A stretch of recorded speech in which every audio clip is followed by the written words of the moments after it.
Hello इन shalom everyone, आपका एक बार फिर से बहुत बहुत स्वागत है। और मैं उम्मीद करती हूँ कि आज के इस इंटरेस्टिंग टॉपिक के साथ आपकी समझ और आपकी सोच जो है वचन को लेकर और भी ज्यादा गहरी हो जाने वाली है। वो इसलिए क्योंकि आज मैं बात करने जा रही हूँ पहलौठों के बारे में। आई एम श्योर आपने कभी कभी देखे होंगे ये पैटर्न्स, लेकिन आपने कभी सोचा नहीं होगा कि क्या ये आपके घर में भी ऐसा कुछ हो सकता है या आपके बच्चों के साथ भी कुछ ऐसा हो सकता है। तो चलिए मैं आपको आज इन गहरी बातों को शेयर करके आपको बताने जा रही हूँ कि कैसे जो घर के पहलौठे फैमिली के फर्स्ट बॉर्न्स होते हैं उनके ऊपर सेटन का अटैक रहता है और क्यों रहता है। बहुत सारे ऐसे स्क्रिप्चर्स हैं जो आपको बताएंगे कि पहलौठों के ऊपर क्यों परमेश्वर की खास नजर होती है, पहलौठों की एक्चुअली स्पिरिचुअल रैलम में क्या रिस्पॉन्सिबिलिटी होती है, और जो फर्स्ट बॉर्न्स होते हैं उनका एक्चुअली स्टेटस क्या होता है जो स्पिरिचुअल वर्ल्ड है उसमें। क्या आप तैयार हैं ये सब सुनने के लिए?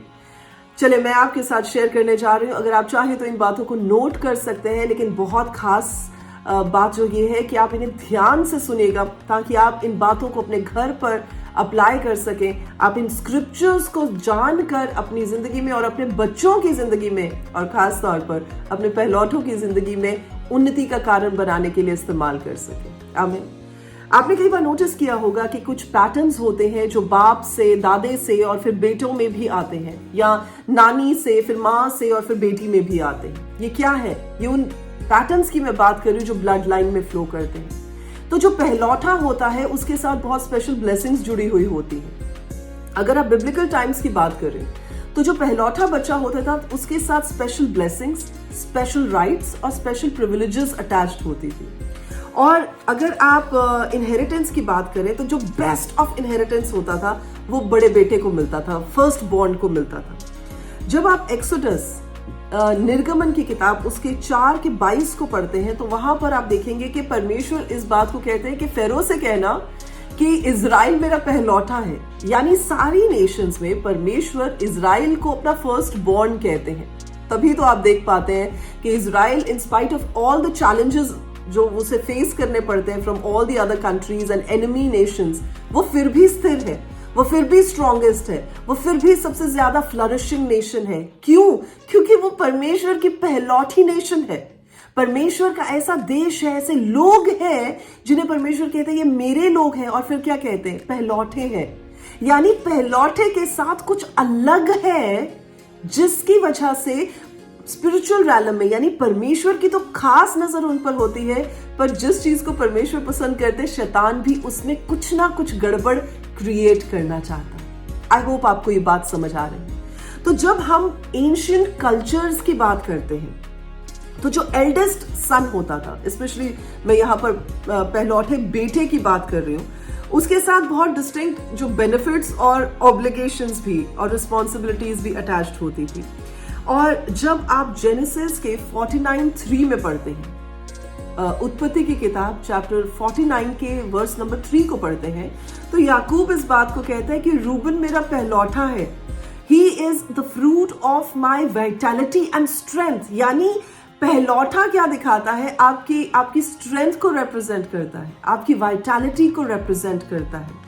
और साथ ही साथ इसे अगर आप देखें, अगर आप एक्सोडस की किताब देखें उसके चैप्टर नंबर 13 की वर्स नंबर 2 में इस बात को कहा गया है। परमेश्वर कहते हैं कि पहलौठे, चाहे वो इंसान के हैं चाहे वो एनिमल्स के हैं, मेरे लिए जो है वो पवित्र ठहराए जाए, अलग किए जाए। तो अब जो पहलौठे का मतलब होता है जो सबसे पहला बच्चा है। सबसे पहला बच्चा क्या करता है? वो आपकी वूम को खोलता है। आपकी वूम का मतलब, वूम की अगर बात की जाए, परमेश्वर के वचन में ऐसा लिखा है कि जो बच्चे हैं वो परमेश्वर की ओर से वो रिवॉर्ड है, वो वूम का जो फल है वो रिवॉर्ड है जो प्रभु हमें देते। तो पहलौठे के साथ आपकी जिंदगी में वो फल, फ्रूट बेयरिंग एज जो है वो शुरू होती है। दैट मीन्स आपकी वूम खुल जाती है। सो ये बातें अटैच्ड होती हैं जब आपका पहलौठा आपकी जिंदगी में आता है। इसके अलावा भी जब आप कल्चर्स में देखते हैं, आज भी बहुत सारे ऐसे कल्चर्स हैं जिनमें बड़ा बेटा जो है उसके साथ बड़ी रिस्पॉन्सिबिलिटीज अटैच कर दी जाती हैं। जो बेस्ट ऑफ इनहेरिटेंस है, जैसे मैं पहले भी कह रही थी, और कई जगह तो दुगना जो है बाकी बच्चों के मुकाबले दुगना जो है वो पहलौठे को दिया जाता है। और अगर पिता किसी चीज में इनकैपेसिटाइज्ड हो तो सारी जिम्मेदारी जो है बड़े बेटे के ऊपर आती है। छोटे बहन भाइयों का ख्याल रखना, माँ का ख्याल रखना, फैमिली का की देखरेख करना, ये सब बड़े बेटे की जिम्मेदारी के अंदर आती है। सो इसलिए पहलौठे के बारे में बहुत सारी ऐसे स्क्रिप्चुरल एविडेंसेस हैं जो बताती हैं कि परमेश्वर की नजर में पहलौठा आदर के योग्य है। पहलौठा जो बच्चा है वो पवित्रता के योग्य है। पहलौठा जो बच्चा है वो परमेश्वर के लिए अलग किया हुआ होना चाहिए। दैट मीन्स परमेश्वर पहलौठे बच्चे को एक बहुत ही अलग पैमाने से देखते हैं। सो अगर शैतान उस पहले बच्चे को खराब करने में, डिस्ट्रॉय करने में, उसकी डेस्टिनी में कॉम्प्रोमाइज करने में, अगर उसकी जिंदगी में हैवॉक क्रिएट करने में किसी भी तरह से सक्सेसफुल हो जाता है तो क्या हो रहा है, वो एक पैटर्न फॉर्म हो जाएगा पूरी की पूरी जनरेशन के लिए, पूरी की पूरी फैमिली के लिए। और फिर क्या होगा, अगले जो बच्चे हैं वो उसी पैटर्न को फॉलो करेंगे। इसलिए शैतान चाहता है कि वो पहलौठे के ऊपर आक्रमण करके उसको डेवस्टेट कर दे, उसकी जिंदगी को खराब कर दे, या उसकी जिंदगी में फेलियर्स को ले आए, ताकि वो पैटर्न जो है अगले बच्चों में भी फ्लो होता रहे। तो उसको कम मेहनत करनी पड़ेगी, सिर्फ एक ही को पकड़ना पड़ेगा ताकि बाकी सब चीजें अपने आप होती रहे। सो आपको क्या करना होगा, आपको क्या देखना होगा, मैं आपके साथ शेयर करूंगी। और मैं आपके साथ 10 ऐसी प्रार्थनाएं भी शेयर करूंगी, प्रेयर पॉइंट्स शेयर करूंगी, जिससे आप अपने पहलौठे को बचा सकते हैं, आप अपने फर्स्ट बॉर्न को प्रोटेक्ट कर सकते हैं और उसकी जिंदगी में परमेश्वर के सक्सेस और प्रॉस्पेरिटी को ला सकते हैं। आमीन। एक चीज और जो मैं आपके साथ शेयर करना चाहती हूँ, देखिए जब परमेश्वर ने इजराइल को मिस्र की गुलामी में से निकाला था तो प्रभु ने इस बात को कही थी कि अपने सब पहलौठों को मुझे डेडिकेट कर दे। तो जो first born of the animals थे उन्हें ज़बा किया गया था, परमेश्वर को चढ़ाया गया था, ऑफर किया गया था। और जो फर्स्ट बॉर्न थे, जो बच्चे, उन्हें परमेश्वर के लिए अलग किया गया। जब हम हन्ना की भी बात करते हैं तो इससे पहले कि वो शमूएल को जनती, इससे पहले कि शमूएल को उसने पैदा किया, वो बांझ थी। लेकिन जैसे ही वो फर्स्ट बॉर्न हुआ और उसने परमेश्वर को अपना बेटा अर्पण कर दिया, परमेश्वर को डेडिकेट कर दिया, तो हम देखते हैं उसकी कोख खुली और उसके बाद लिखा है उसके बहुत सारे और बेटे और बेटियां हुए। तो यानी जो फर्स्ट बॉर्न होता है वो परमेश्वर की नजर में बहुत ही आदर के और होलीनेस के योग्य होता है, जिससे परमेश्वर अपने लिए अलग करना चाहते हैं। और जो चीज परमेश्वर के लिए आप अलग करेंगे, ऑब्वियसली शैतान नहीं चाहेगा कि उसके साथ जो ब्लेसिंग्स अटैच्ड हैं वो आपके बच्चे और आपके बच्चों के साथ आपकी पूरी फैमिली में फ्लो करें। इसलिए वो हमेशा इस बात पे ध्यान रखेगा कि आपके पहलौठे की जिंदगी को कैसे परेशान किया जा सके। और जब आप परमेश्वर के वचन को देखते हैं, एक्सोडस ही की किताब में उसके 13th चैप्टर में 11 आयत से लेकर 16 आयत तक आप जब पढ़ते हैं तो वहां पर परमेश्वर ने एक ऐसा फरमान जारी किया था कि जितने भी क्लीन एनिमल्स हैं उनके फर्स्ट बॉर्न जो है वो परमेश्वर को सैक्रिफाइस करने हैं, परमेश्वर को ऑफर करने हैं। और जब आप जेनेसिस की किताब में भी पढ़ते हैं, वहां पर केन और हाबिल की कहानी है चैप्टर नंबर 4 में। तो उसके वर्स नंबर 4 में जब आप देखते हैं तो वहां पर लिखा है कि हाबिल ने क्या किया, जो भेड़ बकरियां थी उसके फर्स्ट बॉर्न को परमेश्वर के सामने ऑफर किया। और वचन में ऐसा लिखा है कि परमेश्वर उसकी सैक्रिफाइस से, उसकी ऑफरिंग से बहुत खुश थे। सो इसलिए हमें ये जानना जरूरी है कि हमारा फर्स्ट बॉर्न जो है वो परमेश्वर के लिए अलग किया हुआ होना चाहिए। अब जब हम नए नियम की बात करते हैं तो वहां पर भी प्रभु यीशु मसीह के बारे में कहा गया है that he is the first born. वो पहलौठा है। पहले वो इकलौता था, लेकिन उसके बाद वो पहलौठा ठहराया गया। तो प्रभु यीशु मसीह ने इस धरती पर आने में, अपनी सारी ड्यूटीज और रिस्पॉन्सिबिलिटीज को पूरा करने में और अपने मरने में, उस आज्ञाकारिता को दिखाने में और फिर जी उठने में, हर चीज में एक पैरामीटर जो है वो डिफाइन कर दिया, जो एक पहलौठे का पैरामीटर है। और अब क्या है, ही इज आवर एग्जाम्पल। तो हम किसको देखते हैं? हम किसी इंसान को थोड़े देख के करते हैं कि हाँ मुझे ऐसा करना है या मुझे ऐसा बनना है या मुझे ऐसा चलना है। जी नहीं, हम प्रभु यीशु मसीह की ओर देखते हैं, क्योंकि वो पहलौठा है और जैसा पहलौठा करेगा वैसे ही बाकी के सब भाई और बहन करेंगे। आमीन।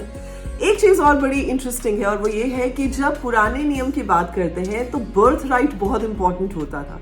आपका बड़ा होने का, पहला जो फ्रूट होने का एक हक होता था, वो राइट होता था आपके पास, जिसे बेचा भी जा सकता था। जैसे ईसाऊ ने बेचा, वो भूखा था, उसने अपना बर्थ राइट ही बेच दिया। तो उसके बाद चाहे उसने रिपेंट भी किया, चाहे उसने माफी मांगकर, गिड़गिड़ाकर, रोकर उस बर्थ राइट को वापस भी लेना चाहा, लेकिन वो उसे वापस नहीं मिल सकता था। इसका मतलब कि एक बार अगर आपका बर्थ राइट जो है वो लूज कर दिया आपने उसे गवा दिया, तो आप उसे वापस हासिल नहीं कर सकते। एक और बड़ा अच्छा एग्जाम्पल है जब आप देखते हैं कि रूबन की बात करते हैं, जो कि जेनेसिस चैप्टर नंबर 49 में आप इसका जिक्र पढ़िएगा। तो रूबन जो था वो याकूब का, वो जेकब का फर्स्ट बॉर्न था, लेकिन उसने अपना बर्थ राइट भी लूज कर दिया। कैसे लूज किया? उसने जब ऑब्वियसली अपने, you can go and read the entire thing, उसने अपने पिता के साथ विश्वासघात किया और उस वजह से, उस इनफिडिलिटी की वजह से उसने अपने बर्थ राइट को गवा लिया। और क्या हुआ? उसके पिता ने अगले 2 बेटों को भी वो बर्थ राइट नहीं दिया। इसका मतलब कि जो फादर होते थे उनके पास ये ऑप्शन होती थी, उनके पास ये अथॉरिटी होती थी कि वो पहलौठे को जो ब्लेसिंग्स देना चाहते हैं, जो बात करना चाहते हैं, जो राइट्स देना चाहते हैं, वो एस्टैब्लिश हो जाएंगे। इसीलिए तो पहलौठे के साथ जुड़े हुए बर्थ राइट के आसपास इतनी ज्यादा जो इंपॉर्टेंस अटैच की जाती थी। तभी तो जब याकूब ने ईसाऊ से उस बर्थ राइट को मांगा, तो और कुछ भी तो मांग सकता था, but he knew what it meant, उसका मतलब क्या होता है। उसने और कुछ ना मांग के उसे उसका बर्थ राइट ही मांग लिया, पहलौठे होने का हक ही मांग लिया। आई होप अब आपको समझ आई है कि पहलौठे के साथ क्या क्या चीजें अटैच्ड होती हैं और क्यों शैतान जो है वो खास तौर पर उनकी जिंदगी को डिस्ट्रॉय करने के लिए आता है। अब आपका क्वेश्चन ये हो सकता है कि पास्टर नहीं, तो ये बातें तो हमें समझ आ गई कि पहलौठा जो है वो परमेश्वर के लिए होली होता है, परमेश्वर के लिए पवित्र ठहराया जाता है, परमेश्वर के लिए अलग किया जाता है, परमेश्वर उसको ब्लेस करना चाहते हैं, फैमिली को ब्लेस करना चाहते हैं, तो इसलिए ये सारी बातें जो है उसकी जिंदगी में अटैच्ड होती हैं। इसलिए शैतान उसको प्रॉब्लम में डालना चाहता है, उसे खींचना चाहता है, उसे गिराना चाहता है, उसे टेम्प्ट करना चाहता है। लेकिन इसका सोल्यूशन क्या है? देखिए, सोल्यूशन है अनॉइंटिंग ऑफ द लॉर्ड। अब अगर पुराने नियम की बात की जाए तो अभिषेक का मतलब होता था कि परमेश्वर का तेल उड़ेला जाता था किसी इंसान के ऊपर और उसे जो सिंबॉलिक तरीके से प्रभु के लिए अलग किया जाता था, पवित्र किया जाता था। लेकिन नए नियम की अगर बात करें, न्यू टेस्टामेंट की अगर बात करें, तो परमेश्वर का पवित्र आत्मा जब हमारे साथ होता है, प्रभु की जब पाक हुजूरी हमारे साथ होती है, that is also deemed as anointing of the Lord. The presence of the Lord जो हमारे आसपास, हमारे ऊपर, हमारे अंदर, हमारी जिंदगी में होती है, उसे anointing कहा जाता है, उसे परमेश्वर का मसा कहा जाता है। और anointing क्या करती है? anointing शैतान के strong holds को तोड़ती है। तो जब हम इस बात को कहते हैं that the anointing breaks the yoke of the enemy, तो क्या कह रहे हैं हम? कि यानी जो बंदा परमेश्वर की प्रेजेंस के साथ, परमेश्वर की anointing के साथ भरा हुआ है, अगर उसकी जिंदगी में शैतान कुछ लादने की कोशिश भी करता है, जैसे ही वो उसकी जिंदगी को छुएगा वो चीज टूट जाएगी। इट विल ब्रेक, यानी वो चीज उस होल्ड को पकड़ ही नहीं पाएगी, वो रूट ले ही नहीं पाएगी अगर उस बंदे की लाइफ में परमेश्वर की प्रेजेंस है। और अगर नहीं है तो ऑब्वियसली शैतान तो कोशिश करता रहेगा, बार बार अटैक्स करेगा। और अगर उस इंसान की लाइफ में प्रभु के प्रेजेंस की कमी है, या परमेश्वर के क्लोजनेस की कमी है, या परमेश्वर के साथ रिलेशनशिप की बिल्कुल ही कमी है, तो क्या होगा? उसके ऊपर अगर कुछ भी अटैक किया जाएगा या कुछ भी लादा जाएगा, वो उसको it will find ground, it will find place, it will get into a position जहां पर वो रूट्स पकड़ सकता है। सो इसलिए इस बात को खास तौर पर ध्यान रखना है कि आप परमेश्वर की प्रेजेंस के साथ भरे अपने पहलौठों को, अपने बच्चों को, और उन्हें सिखाएं कि परमेश्वर की प्रेजेंस में होकर चलना क्यों जरूरी है, ताकि वो अपने उस बर्थ राइट को, ताकि वो अपनी इनहेरिटेंस को, ताकि अपनी उन ब्लेसिंग्स को जो स्वर्ग से उतरती हैं उनके लिए, उन्हें अपनी जिंदगी में देख सके, पा सके और उनमें होकर चल सके। आमीन। मैं आपके साथ कुछ 10 पॉइंट्स जो है शेयर करने जा रही हूँ, जो कि आप अपने पहलौठों के साथ इन पॉइंट्स के साथ प्रार्थना कर सकते हैं। और अगर आपकी लाइफ में, स्पेशली जो फर्स्ट बॉर्न है, उनकी लाइफ में किसी भी तरह की ऐसी स्ट्रगल्स हैं, ऐसे फेलियर्स हैं, ऐसी चीजें हैं जो उन्हें आगे बढ़ने ही नहीं दे रही, इररिस्पेक्टिव ऑफ द फैक्ट कि वो बहुत कैलिबर के साथ भरे हुए हैं, बहुत केपेबल हैं, बहुत नॉलेजेबल हैं, बड़ी पढ़ाई करते हैं, बड़ा अच्छा बिजनेस एक्यूमेन रखते हैं, बड़े अच्छे कम्युनिकेशन स्किल्स हैं, एंटरप्रेन्योर स्किल्स हैं, लेकिन फिर भी आगे नहीं बढ़ते हैं, अच्छे कॉन्ट्रैक्ट्स नहीं ले पा रहे, अच्छे बिजनेस जो डील्स है नहीं कर पा रहे, अच्छी पढ़ाई का जो लेवल है उसको अचीव नहीं कर पा रहे। तो मैं आपके साथ इन 10 पॉइंट्स को, जो आप प्रार्थना में बैठकर उपवास के साथ करके इन पॉइंट्स को बोल सकते हैं और प्रेयर पॉइंट्स को इस्तेमाल कर सकते हैं और कमांड कर सकते हैं शैतान को आपकी लाइफ और आपके पहलौठों की लाइफ को छोड़ने के लिए। आमीन। क्या आप तैयार हैं?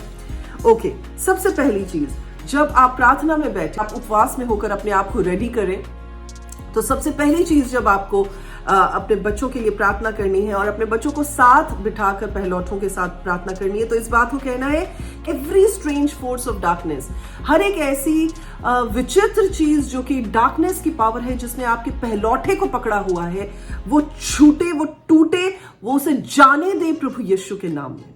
पहली चीज ये है। दूसरी चीज ये है कि हर एक ऐसी फाउंडेशन डीमन की स्पिरिट, यानी कि जो नींव के साथ जुड़ी हुई, उसकी जिंदगी की नींव, आपकी फैमिली की नींव के साथ जुड़े हुए डीमन स्पिरिट्स हैं, उन्हें आपको परमेश्वर यीशु मसीह के नाम में कमांड करना है कि आपके बच्चे की जिंदगी, आपके पहलौठे की जिंदगी को छोड़कर बाहर निकले प्रभु यीशु के नाम में।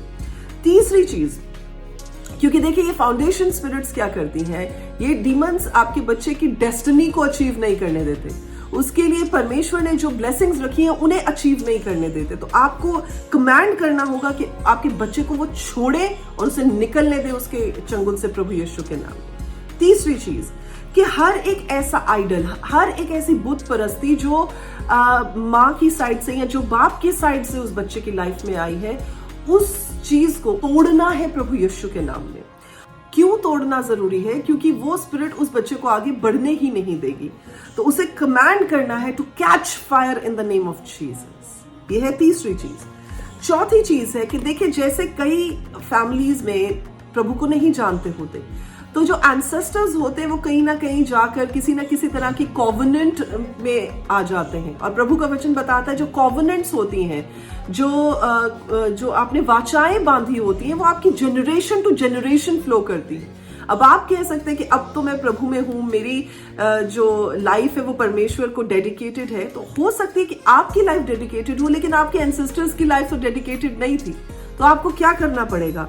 आपको हर एक ऐसी सेटनिक कॉवेनेंट के साथ से अपने आप को, अपने पहलौठे को अलग करना पड़ेगा, ताकि आपका बच्चा जो पुरानी पास्ट में जुड़ी हुई, उसकी जिंदगी के साथ जुड़ी हुई या उसकी ब्लड लाइन में फ्लो हो रही कॉवेनेंट्स है, जो वाचाएं हैं, उनमें से बाहर निकल सके और अब वो प्रॉस्पर कर सके प्रभु यीशु के नाम में।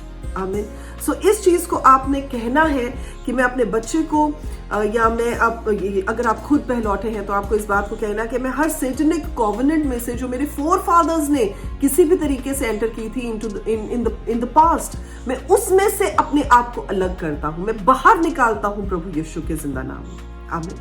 पांचवी चीज जो है, आपको ये बात कहनी है कि I break the generational curses.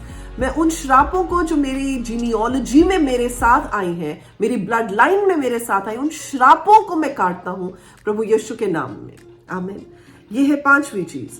छठी चीज ये है कि हर एक एंसेस्ट्रल पावर, देखिए, क्योंकि एंसेस्टर्स की जो पावर्स होती है, कई लोग स्पिरिट्स में बिलीव करते हैं, कई लोग एंसेस्ट्रल पावर्स में बिलीव करते हैं, जो भी आपके साथ जुड़ी हुई एंसेस्ट्रल पावर है, पितरों की कोई भी शक्ति है या सामर्थ है, उसे आपको अपनी लाइफ में से काटना है, उसमें से अपने आप को अलग करना है।